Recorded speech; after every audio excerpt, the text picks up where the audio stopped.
Apa maksud penyakit kanser agama? Penyakit putus satu rahim.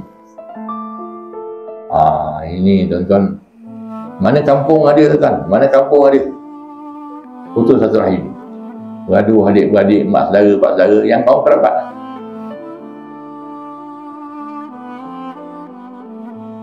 Dalam hadis Nabi SAW menerangkan, la yadkhulul jannah man qati'.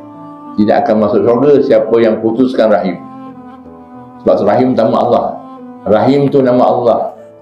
Apatah lagi kalau tuan-tuan orang itu dia lahir daripada rahim yang sama, adik-beradik rahim sama, tiba-tiba dah besar putus rahim.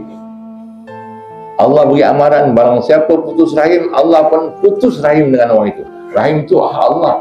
Rahim itu, rahmat tu daripada Allah. Siapa putuskan rahmat dari Allah, Allah pun putuskan rahmat untuknya. Jadi bahasa hati dan tentang bahasa hati.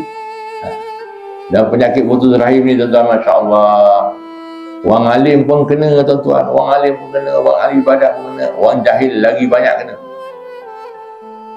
Oleh kerana benda ni tuan-tuan, saya nak buat dua cerita benar berlaku, tapi tak sebut nama tuan-tuan, ya. Dan dua-dua yang ni dah meninggal lah, dah meninggal, ya. Allah Akbar, ya. Tak jauh jangan kena putus rahim tuan-tuan, ya. Lekuk dari semayang tuan-tuan, berapa kali pergi haji, pergi umrah, Allah tak terima ibadah awang tu. Sebab pada putuskan rahim, aku pun putus rahim dengan kau.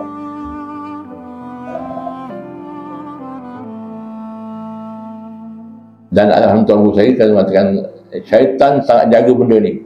Sebab syaitan tahu orang ini tentang kalau mati sama-sama dia dalam neraka lah. Sebab itu syaitan akan run, akan halang orang tu kalau nak sambung rahim, dia akan halang.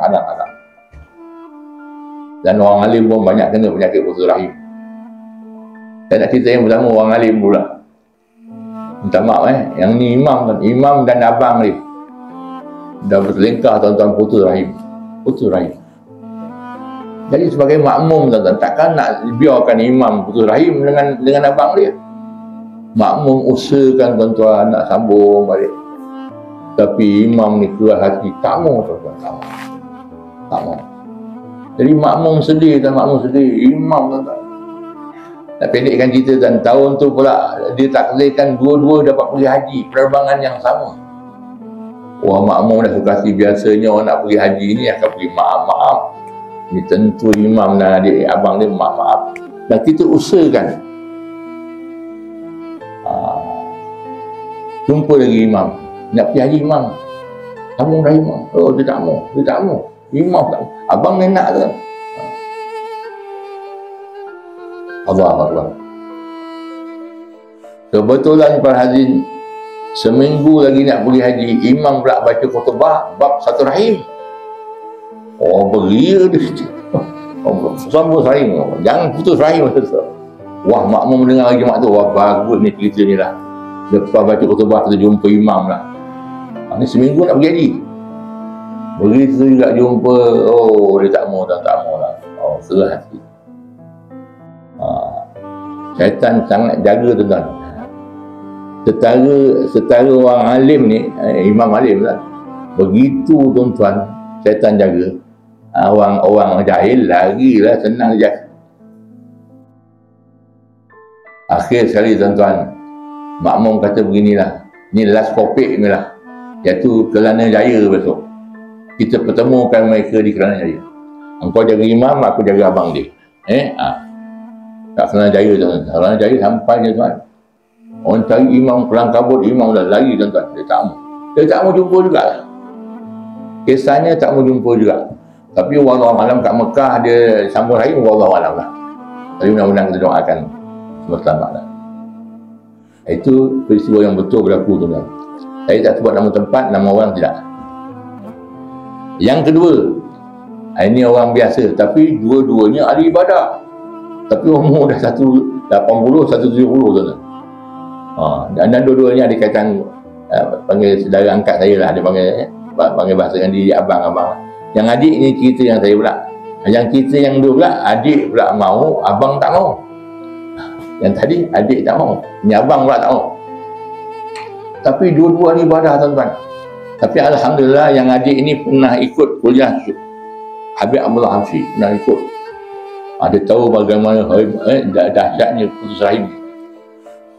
Dia kata, dipanggil saya Pak Abang, abang kata malam Jumaat baca, setiap malam baca Yasin lah, minta abang mau sambung rahim lah. Cuba-cuba tak mau juga, cuba-cuba tak mau juga. Baca Yasin sembahyang hajat. 5 waktu mereka berdua sembahyang berjemaah tuan di masjid yang sama. 5 waktu, ahli ibadah. Sembahyang tahajud, puasa sunat, dua-dua hebat tuan-tuan. Tapi kalau sembahyang jemaah, satu kanan, satu kiri, satu kanan, tak jumpa tuan. 5 waktu. Mana jumpa orang macam tu? Alhamdulillah. Tapi yang adik kita lupa-lupa, dia kata dia cari satu hal masa yang sesuai lah. Iaitu pagi subuh hari raya Aidilfitri.